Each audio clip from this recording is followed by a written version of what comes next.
하나님의 구원을 보라. 그런 제목으로 하나님이 어떻게 인간의 구원과 하나님의 나라를 이루어 가시나 하는 그런 진리들을 나누도록 하겠습니다.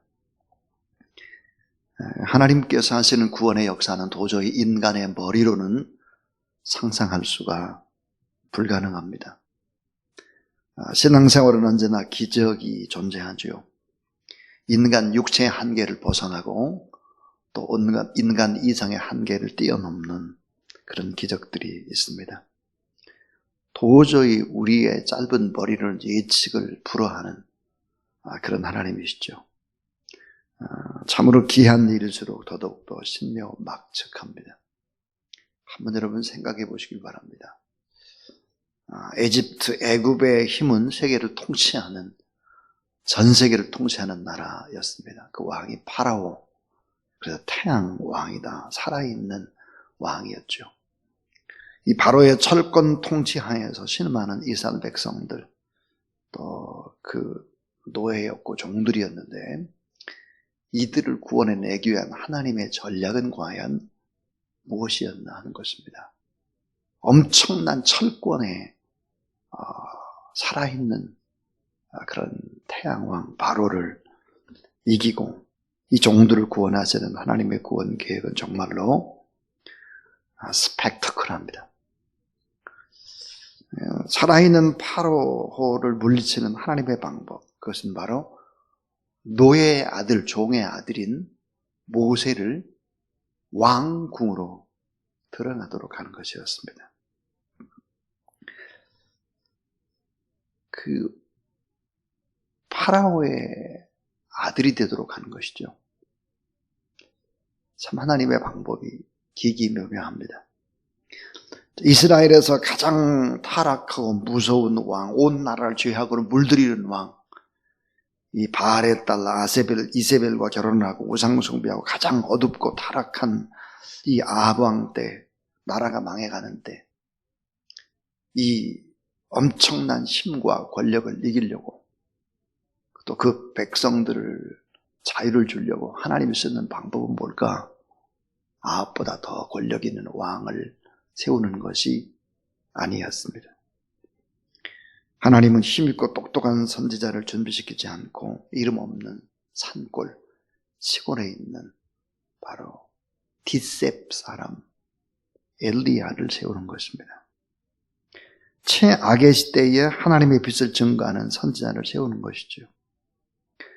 예루살렘의 많은 똑똑한 사람들에게서 사람을 찾는 것이 아니라 후미진 곳 디셉에서 아합 왕과 대결하는 그런 이름 없는 선지자를 세우는 거죠.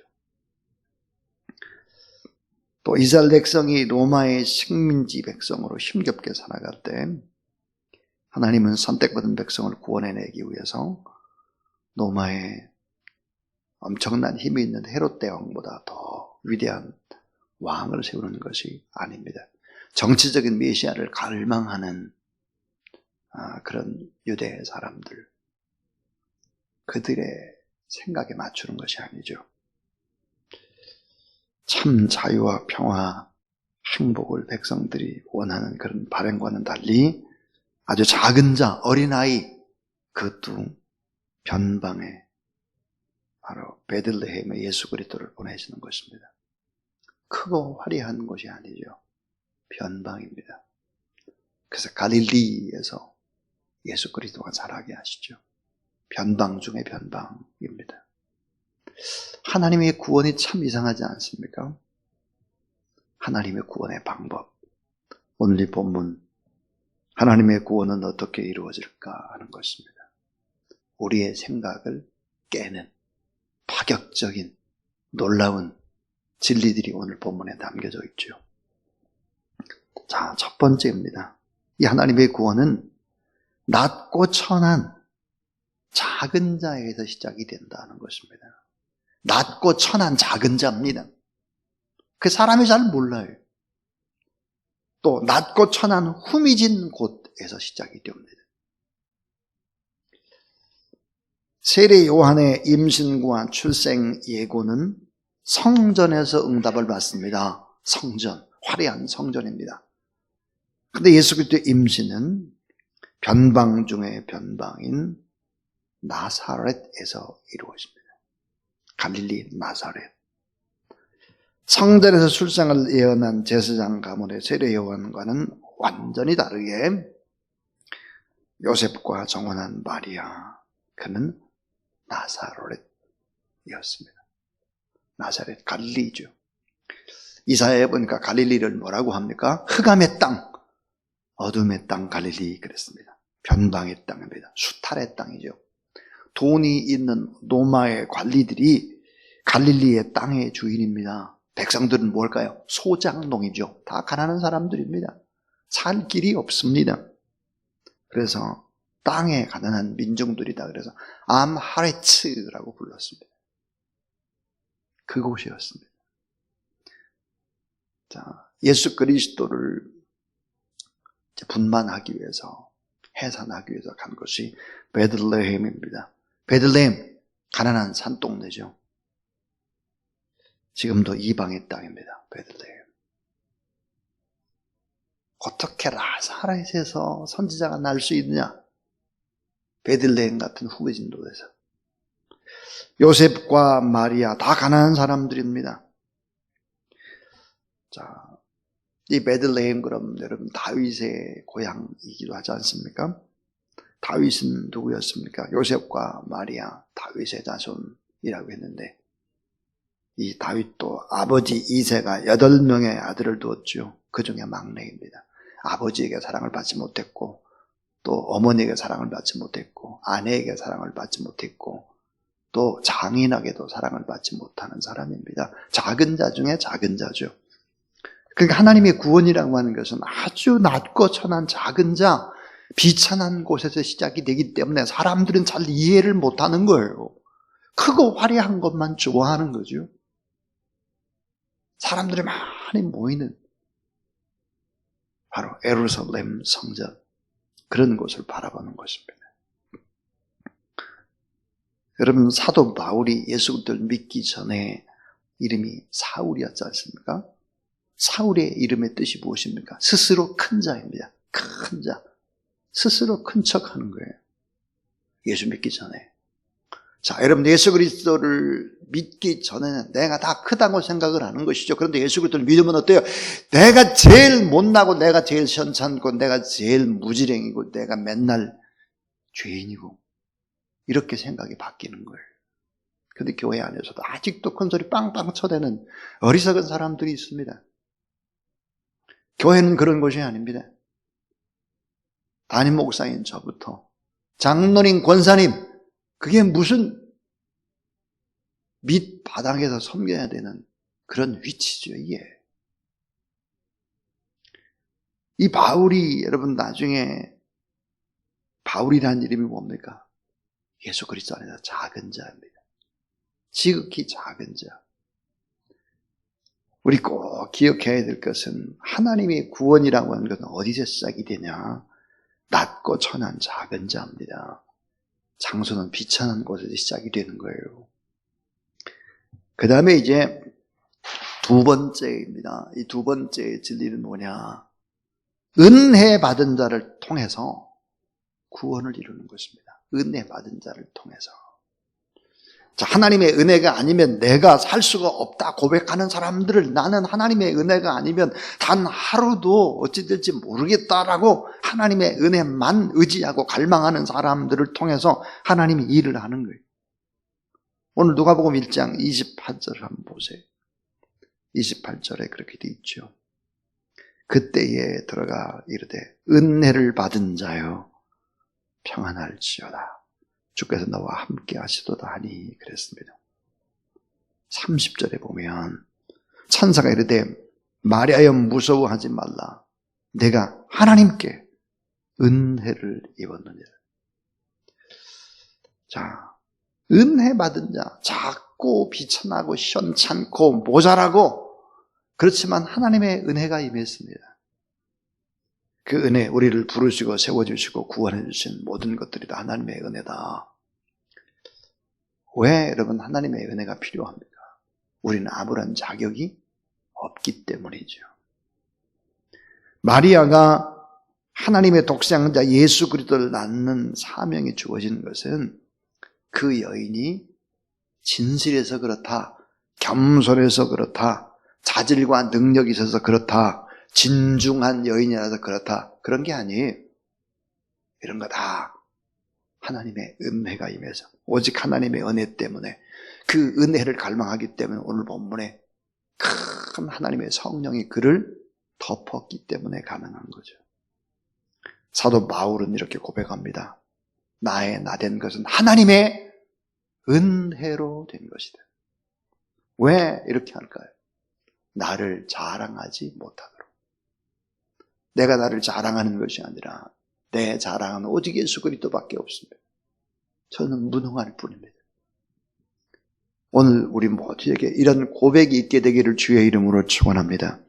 교회는 이런 사람들이 모이는 공동체입니다. 그러니까 가장 은혜로워요. 가장 사랑하고 돌보고 그렇게 해야 되는 공동체인데 그렇지 못하는 경우를 가끔씩 보죠. 그게 뭘까? 아직도 신앙이 없어서 그래요. 아직도 하나님의 은혜가 그를 감싸지 못해서 그래요. 아직도 세상에 떼국물이 빠지지 않아서 그래요. 우리에게 필요한 것은 뭘까요? 하나님의 은혜입니다. 우리가 날마다 기도해야 되는 기도 제목이 뭐죠? 하나님의 은혜. 하나님의 은혜. 그 하나님의 은혜가 임하면 오늘 본문에 성령의 큰 능력의 역사가 내게 임하기 때문에 세상 것을 다 이기고 평안할 수 있다. 어떻게 마리아가 평안합니까, 여러분? 처녀가 임신을 했는데 돌에 맞아 죽을 판인데 하나님의 은혜, 큰 성령의 역사가 있기 때문에 평안한 것이다. 우리의 기도 제목이 뭘까? 우리의 간절한 기도 제목은 하나님의 은혜예요. 하나님의 은혜를 구하는 여러분 되길 바랍니다. 저의 평생의 기도 제목이 하나님의 은혜 속에 강한 자라고 했습니다. 은혜. 은혜를 구한다는 것은 성령의 충만함을 구하는 것이죠. 성령은 무엇입니까? 초월의 영입니다. 이 세상 근심, 걱정, 염려, 그걸 초월해낼 수 있는 것이지요. 그러니까 그것을 구해야 마음에 평화를 얻을 수 있는 것이죠. 자, 불가능한 방법을 통한 구원의 역사는 일어납니다. 나이가 많은 엘리사벳이 잉태한 것도 기적입니다. 그러나 더 불가능한 기적은 뭘까? 처녀가 잉태하는 예언이 주어진 거예요. 그 처녀가 잉태한 아이가 하나님의 아들이라는 거예요. 메시아라는 거예요. 근데 더 큰, 도저히 이해할 수 없는 이야기가 그 이름을 예수라 하라 했습니다. 여러분, 예수라고 하는 뜻이 무엇일까요? 죄에 있는 자기 백성을 구원할 구원자라고 하는 것입니다. 예수. 근데 이 예수라는 이 이름에는, 예수라는 이름 속에는 하나님의 간절한 바람이 농축된 이름입니다. 구약 성경의 길고 긴 역사, 그 역사에서 도저히 사람들을 보내고 선지자를 보내고 이렇게 해서 구원을 해내려고 했더니 도저히 안 되기 때문에 마지막 카드인 하나님이 직접 사람의 몸으로 이 땅에 오신 바로 예수. 하나님의 주권적인 구원의 역사, 예수. 그 예수라는 이름에는 하나님의 간절한 소망, 간절한 바람, 그 간절한 축복이 녹아있는 것이 바로 예수라는 이름입니다. 지금까지 두 가지 얘기했죠. 하나님의 구원은 낮고 천한 작은 자, 그리고 천한 곳에서 시작이 되기 때문에 잘 모른다는 거예요. 잘 모른다. 낮고 천한 후미진 곳에서 구원이 시작된다. 그런데 하나님의 은혜를 받은 자에게도 시작이 된다. 은혜. 오늘 여러분에게 하나님의 이 같은 은혜가 임하기를 주의 이름으로 축원합니다. 자, 오늘 세 번째 마지막입니다. 말씀에 순종하는 자를 통해서 구원의 역사는 이루어진다. 말씀에 순종하는 자입니다. 자, 오늘 37절과 38절 말씀을 보면 대저 하나님의 말씀은 능하지 못하심이 없느니라. 마리아가 이르되 주여 계집종이 오니 말씀대로 내게 이루어지이다 하며 천사가 떠나가니라 그랬습니다. 예전에 성경에는 계집종이다 그랬어요. 계집종. 자기는 낮추고 하나님의 말씀을 높이고 그 말씀 앞에 순종하고 말씀대로 이루어지이다 그랬습니다. 자, 구원의 기적과 하나님 나라의 확장은 어떻게 이루어지나? 세상에 성공한 사람들 통해서 이루어지는 것이 아니에요. 능력이 뛰어난 사람도 아니에요. 재물이 많은 사람도 아니에요. 하나님 말씀 앞에 단순히 순종한 사람을 통해서입니다. 하나님 말씀을 단순하게 굴복하고 단순히 순종한 사람들을 통해서 성령의 능력이 임하는 것이죠. 그러니까 오늘 또 작은 우리를 통해서 하나님이 일을 하신다. 오늘 또 내가 참 부족하고 연약하지만 나를 통해서도 우리 교회를 통해서도 하나님이 일을 하실 수 있다라고 하는 이런 확신을 갖는 여러분 되기를 바랍니다. 자, 무에서 유를 창조하는 하나님의 역사.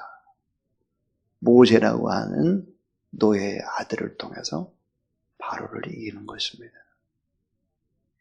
디셉 사람, 후미진 곳, 이름도 알려지지 않는 촌뜨기 엘리야를 통해서 가장 어두운 역사 속에서 빛을 비추는 것입니다.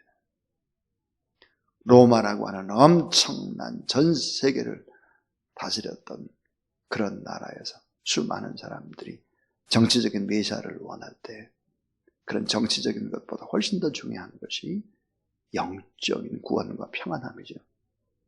그래서 나사렛에서, 갈릴리에서, 베들레헴에서 이런 구원의 역사들이 이루어지는 것이죠. 자, 무에서 유를 창조하는 하나님의 말씀, 생명의 능력인 말씀, 동정적 탄생의 능력, 십자가 부활의 능력. 이 부활은 하나님의 말씀을 믿는 모든 성도가 경험할 부활의 첫 열매가 되죠. 그러니까 이게 전부 다 기적입니다. 신앙생활은 기적의 연속이죠. 기적.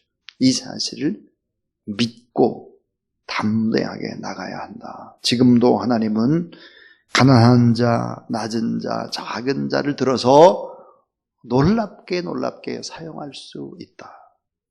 우리가 작고 연약해 보이고 불가능한 도저히 할 일이 별로 없는 사람들인 것처럼 그렇게 되어도 하나님께서는 그런 사람을 통해서 일하실 수 있다. 그래서 하나님의 은혜를 구하고 하나님의 나라를 구하고 하나님의 능력을 구하고 성령의 권능이 여러분에게 임하게 되면 참 평강과 함께 여러분을 통해서 위대한 일들이 가능하다라고 하는 그런 확신을 가지고 하나님 앞에 나가는 여러분 되기를 주의 이름으로 축원합니다.